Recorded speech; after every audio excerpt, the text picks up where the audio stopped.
নমস্কাৰ আজি 9 এপ্ৰিল আৰু এই মুহূৰ্তত আমাৰ হাতত আহি পৰিছে কেইবাটাও বিগ ব্ৰেকিং নিউজ। আমি ৰাজ্যৰ লগতে দেশৰ বিভিন্ন খবৰসমূহ আপোনালোকলৈ আগবঢ়ালোঁ। দিব লৈছোঁ এই মুহূৰ্তৰ এটা বিগ ব্ৰেকিং নিউজ। ভোটদানৰ দিনাই ভয়ংকৰ নিৰ্বাচনী হিংসা সংঘটিত হৈছে। লুৰিণজ্যোতি গগৈৰ বলেৰো বাহনত ভয়ংকৰ আক্ৰমণ বিজেপি কৰ্মীৰ। খোৱাং সমষ্টিৰ কুটুহাটত নিৰ্বাচনী হিংসা সংঘটিত হৈছে। বিজেপিৰ সমৰ্থকে ভাঙি লণ্ডভণ্ড কৰিলে লুৰিণজ্যোতি গগৈৰ বলেৰো বাহনখন। খোৱাঙত বিধায়ক চক্ৰধৰ গগৈৰ বাসগৃহৰ কাষতে সংঘটিত হৈছে এই ঘটনাটো। লুৰিণজ্যোতি গগৈক টাৰ্গেট কৰি আক্ৰমণ কৰা বুলি ভয়ংকৰ অভিযোগ উত্থাপন হৈছে বিজেপি কৰ্মীসকলৰ বিৰুদ্ধে। বিজেপি কৰ্মীয়ে ভাঙি চুৰমাৰ কৰিলে লুৰিণজ্যোতি গগৈৰ বলেৰো বাহনখন। দিব লৈছোঁ আন এটা বিগ ব্ৰেকিং নিউজ। বঙাইগাঁৱৰ বিদ্যাপুৰত ভয়ংকৰ ঘটনা সংঘটিত হৈছে। বিহাৰৰ পৰা আহি অসমত ভোট দিবলৈ চেষ্টা হিন্দী ভাষীৰ। বিদ্যাপুৰত দুজনকৈ সন্দেহজনক ভোটাৰ ৰাইজৰ ৰোষত পৰিছে। ভোট কেন্দ্ৰই সন্দেহজনক লোকৰ ভিৰ হোৱা পৰিলক্ষিত হৈছে।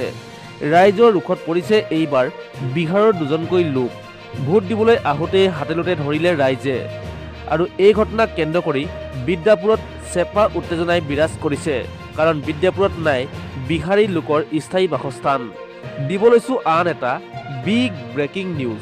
অসমৰ ভূমিপুত্ৰই এইবাৰ নতুন অসম গঢ়িব, এই মন্তব্য কৰিছে APCCৰ সভাপতি গৌৰৱ গগৈয়ে।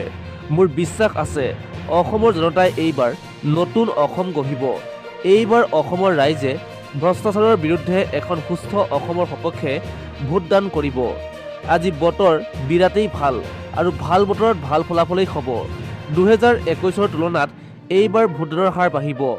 অসমৰ জনতাই নিৰ্ণায়ক ভূমিকা গ্ৰহণ কৰিব এইবাৰ, আৰু অসমৰ ভূমিপুত্ৰই নতুন অসম গঢ়িব। মানুহৰ মাজত যথেষ্ট উৎসাহ আছে, সকলো ওলাই আহিছে। মই ভাবোঁ অসমৰ জনতাই নতুন বৰ অসম গঢ়িব। অসমৰ জনতাই নিজে অসমৰ দায়িত্ব ল'ব। জনতাৰ হাততহে অসম সুৰক্ষিত থাকিব। আমি কৃতজ্ঞ অসমবাসীৰ ওচৰত, যোৰহাটবাসীৰ ওচৰত। 4 তাৰিখে আমি নতুন এখন অসম দেখা পাম বুলি ডাঙৰ মন্তব্য কৰিলে প্ৰদেশ কংগ্ৰেছ সভাপতি গৌৰৱ গগৈয়ে। দিব লৈছোঁ আন এটা বিগ ব্ৰেকিং নিউজ। মুখ্যমন্ত্ৰী হিমন্ত বিশ্ব শৰ্মাই অসমৰ কল্যাণৰ বাবে ভোটদান কৰিলে। ভোটদানৰ পাছতেই মন্তব্য কৰিছে মুখ্যমন্ত্ৰী পদৰ প্ৰাৰ্থী হিমন্ত বিশ্ব শৰ্মাই।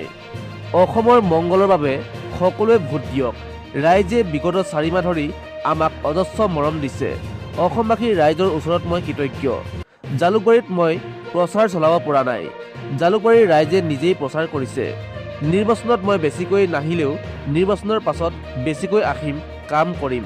সকলো অসমবাসী ৰাইজৰ মংগল কামনা কৰিছোঁ। বৰষুণক লৈ পোৱা চিন্তা আছিল ভোট কম হ'ব বুলি, কিন্তু এতিয়া বতৰ ভাল, ৰাইজে ভোট দিবলৈ ওলাব। আজিৰ দিনটোত মই নিৰ্বাচনত কিমান ভোট পাম নকওঁ, কিন্তু জালুকবাৰীৰ ৰাইজে মোক বহুত মৰম দিব। ইয়াৰ উপৰিও কংগ্ৰেছ দলক লৈ সোধা প্ৰশ্নৰ উত্তৰত মুখ্যমন্ত্ৰী হিমন্ত বিশ্ব শৰ্মাই কয়, কি হয় কংগ্ৰেছ পাৰ্টি, ক'ত থাকে, মইতো নামেই শুনা নাই। পৱন খেৰাক লৈ কয় যে পৱন খেৰা এজন পলৰীয়া, তেওঁৰ কথা মই নকওঁ। দ্য লালন টপ নামৰ নিউজ চেনেলটোকো সমালোচনা কৰি মুখ্যমন্ত্ৰীয়ে কয় যে মই লালন টপতকৈ ভাল কথা কওঁ। মই লালন টপ চেনেলটোক মতা নাই, ইয়ালৈ কিয় আহিছে? মই ইয়াত কোনো ধৰণৰ ইণ্টাৰভিউ নিদিওঁ। লালন টপ কি হয় মই চিনি নাপাওঁ। লালন টপৰ মিনিং কি মই হিন্দী ভাষাটো এনেকুৱা শব্দ দেখা নাই। কলেজত পোৱা হিন্দীটো এনেকুৱা শব্দ পোৱা নাই, মই গতিকে চিনি নাপাওঁ বুলি ডাঙৰ মন্তব্য কৰিছে মুখ্যমন্ত্ৰী ডক্টৰ হিমন্ত বিশ্ব শৰ্মাই। দিব লৈছোঁ আন এটা বিগ ব্ৰেকিং নিউজ। আগতে মই সদায়ে জুবিনৰ সৈতে ভোটদান কৰিবলৈ আহিছিলোঁ, এইবাৰ অকলে আহিছোঁ। জুবিনে ন্যায় সোনকালে পাওক, এইদৰে মন্তব্য কৰিছে গৰিমা শইকীয়া গাৰ্গে। ভোটাধিকাৰ সাব্যস্ত কৰিবলৈ অসুস্থ দেখাৰে ওলাই আহিল গৰিমা শইকীয়া গাৰ্গ। ভোটদান কৰি সংবাদ মাধ্যমৰ আগত গৰিমা গাৰ্গে কয়, আগতে মই সদায় জুবিনৰ সৈতেই ভোটদান কৰিবলৈ আহিছিলোঁ, এইবাৰ জুবিন নাই, অকলে আহিছোঁ। গা খুবেই বেয়া, কিন্তু এয়া গণতান্ত্ৰিক অধিকাৰ, সেয়া সাব্যস্ত কৰিবলৈ আহিলোঁ। জুবিন গাৰ্গৰ ন্যায়ো আমি বিচাৰোঁ, সোনকালে জুবিনে যাতে ন্যায় পায়। জুবিন গাৰ্গৰ ভগ্নীয়েও সংবাদ মাধ্যমৰ আগত নিজৰ মত ৰাখিছে। সকলোৱে নিজৰ বিবেকৰ সৈতে ভোট দিয়ক। আপোনাৰ ভোটে এখন সুস্থ সমাজ গঢ়াত সহায়ক হ'ব বুলি মন্তব্য কৰিছে জুবিন গাৰ্গৰ পত্নী আৰু ভগ্নীয়ে। দিব লৈছোঁ আন এটা বিগ ব্ৰেকিং নিউজ। জেন জি প্ৰাৰ্থী কুনকি চৌধুৰীয়ে সাব্যস্ত কৰিলে নিজৰ ভোটাধিকাৰ। সৰুমতৰীয়া প্ৰাথমিক বিদ্যালয়ত ভোটদান কুংকি চৌধুৰীৰ। ভোট প্ৰদানৰ পাছতেই সংবাদ মাধ্যমৰ আগত কুংকিয়ে কয়, এগৰাকী সচেতন নাগৰিক হিচাপে আজি ময়ো ভোট দিলোঁ। অসমবাসীয়ে যদি পৰিৱৰ্তন বিচাৰে তেন্তে সকলোৱে ওলাই আহি যাতে ভোট দিয়ে। আমাৰ কণ্ঠ আমাৰ ভোটে দেশৰ বাবে বহু কিবাই কৰিব পাৰে। মধ্য গুৱাহাটীত এগৰাকী প্ৰাৰ্থী হিচাপে মোৰো বহু প্ৰত্যাশা আছে। আমাৰ মধ্য গুৱাহাটীৰ 218টা চেণ্টাৰৰ ৰাইজক ভোটদান কৰিবৰ বাবে মই অনুৰোধ জনাম। আমি গণতন্ত্ৰত থাকি গণতন্ত্ৰ ৰক্ষা কৰি ভোট প্ৰদান কৰিব লাগে। মই এইবাৰ পৰিৱৰ্তনৰ বতাহজাক দেখিছোঁ। অসমৰ মূল সমস্যাসমূহৰ সমাধান বিচাৰিছে ৰাইজে। সকলো প্ৰাৰ্থীৰে আশা একেই, ৰাইজৰ সমস্যা সমাধানৰ বাবে ওলাই আহিছে। ময়ো সেই আশাই কৰিছোঁ। মধ্য গুৱাহাটীৰ ৰাইজৰ পৰা মই কম সময়তে বহু মৰম পাইছোঁ বুলি মন্তব্য কৰিলে কুংকি চৌধুৰীয়ে।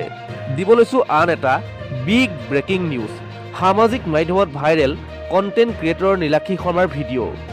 ভয়ংকৰ অভিযোগ উত্থাপন কৰিছে নীলাক্ষী শৰ্মাই। নীলাক্ষী শৰ্মাই আনিলে ভুৱা ভোটাৰৰ অভিযোগ। একেটা ঠিকনাতে অচিনাকি ভোটাৰ থকাৰ অভিযোগ আনিলে কণ্টেণ্ট ক্ৰিয়েটৰগৰাকীয়ে। নীলাক্ষীৰ পৰিয়ালৰ ঠিকনাত 12গৰাকী ভোটাৰ থকাৰ অভিযোগ। সামাজিক মাধ্যমত ভাইৰেল হৈ পৰিছে কণ্টেণ্ট ক্ৰিয়েটৰ নীলাক্ষী শৰ্মাৰ ভিডিঅ'। দিব লৈছোঁ আন এটা বিগ ব্ৰেকিং নিউজ। খোৱাঙৰ জকাই কলিয়নী প্ৰাথমিক বিদ্যালয়ত ভোটদান সাব্যস্ত কৰিলে লুৰিণজ্যোতি গগৈয়ে। পুৱাৰে পৰাই ভোটাধিকাৰ সাব্যস্ত কৰিবলৈ ওলাই আহিছে খোৱাঙৰ জনতা। খোৱাঙৰ বিশেষ কেন্দ্ৰটোত ভোটদান কৰি লুৰিণজ্যোতিয়ে সংবাদ মাধ্যমৰ আগত কয় যে, এগৰাকী স্বাভিমানী ভাৰতীয়, এগৰাকী গৌৰৱী ভাৰতীয় হিচাপে ভোটদান কৰিছোঁ। আশা কৰিছোঁ গণতান্ত্ৰিক ঐতিহ্য পৰম্পৰা শক্তিশালী হ'ব। অসমৰ লগতে খোৱাঙৰ জনতাই ভোটদান কৰি এক পৰিৱৰ্তন আনিব। আকাংক্ষিত অসম, নতুন চিন্তাৰে নতুন অসম গঢ়াৰ লক্ষ্যত আমি উপনীত হ'ম বুলি আশাবাদী। জনগণৰ মৌলিক অধিকাৰ, জাতীয় সংকট, ঐতিহ্য ৰক্ষাৰ সংকটৰ মাজত জনতাই পৰিৱৰ্তন বিচাৰিছে। অতদিনে ন্যায়পালিকা, গণতন্ত্ৰৰ সংকটৰ মাজত জনতাই নিজৰ সংবিধান প্ৰদত্ত অধিকাৰো হেৰুৱাইছিল। এতিয়া শ্বাস উদ্যোগৰ পৰিৱেশৰ পৰা ওলাই গণতন্ত্ৰৰ জয়ধ্বজা উৰিব। অসম আগুৱাব। এক ঊৰ্ধ্বমুখী চিন্তাৰে এই নিৰ্বাচনত জনতাই ভোটদান কৰিছে। পৰিৱৰ্তনৰ এই বাৰ্তাই ইতিমধ্যে ধুমুহা আনিছে। সকলো প্ৰত্যাহ্বান আঁতৰি নতুন অসম আমি গঢ়িম বুলি মন্তব্য কৰিলে লুৰিণজ্যোতি গগৈয়ে। দিব লৈছোঁ আন এক গুৰুত্বপূৰ্ণ খবৰ। এতিয়া নজৰ দিওঁ শ্বেয়াৰ বজাৰৰ শেহতীয়া আপডেটলৈ। আজি 9 এপ্ৰিল বৃহস্পতিবাৰে ভাৰতীয় শ্বেয়াৰ বজাৰত অলপ পতন দেখা গৈছে। দিনটোৰ ব্যৱসায়ৰ শেষত BSE চেনচেক্স প্ৰায় 900 পইণ্টৰ ওচৰত পতন ঘটাই বন্ধ হৈছে। আনহাতে NSE নিফটিও চাপৰ মাজতে ট্ৰেডিং সমাপ্ত কৰিছে। বিশেষজ্ঞসকলৰ মতে এই পতনৰ মুখ্য কাৰণ হৈছে ইনভেষ্টৰসকলে আগৰ লাভৰ পিছত প্ৰফিট বুকিং কৰা, লগতে বিশ্ব বজাৰৰ অনিশ্চয়তা আৰু বিদেশী বজাৰৰ মিশ্ৰ সংকেত। ছেক্টৰৰ কথা ক'লে বেংকিং আৰু IT ছেক্টৰৰ কিছুমান শ্বেয়াৰত পতন দেখা গৈছে, কিন্তু মেটেল আৰু ফাৰ্মা ছেক্টৰৰ কিছুমান শ্বেয়াৰত অলপ ভাল পাৰফৰ্মেন্স দেখা গৈছে। এতিয়া হওক নজৰ দিওঁ সোণৰ দামলৈ। আজি ভাৰতত সোণৰ দাম অলপ হ্ৰাস পাইছে। 24 কেৰেট সোণৰ দাম প্ৰতি গ্ৰামত প্ৰায় 15,000 টকাৰ ওচৰত আছে আৰু 22 কেৰেট সোণৰ দাম প্ৰায় 13,000 টকাৰ ওচৰত আছে। বজাৰ বিশেষজ্ঞসকলৰ মতে ডলাৰৰ মূল্য বৃদ্ধি আৰু বিশ্ব অৰ্থনীতিৰ পৰিস্থিতিৰ বাবে সোণৰ দামত এই সৰু পৰিৱৰ্তন দেখা গৈছে। যদি আপুনি শ্বেয়াৰ বজাৰ বা সোণত বিনিয়োগ কৰাৰ কথা ভাবিছে তেন্তে বিশেষজ্ঞৰ পৰামৰ্শ লোৱাটো অতি জৰুৰী।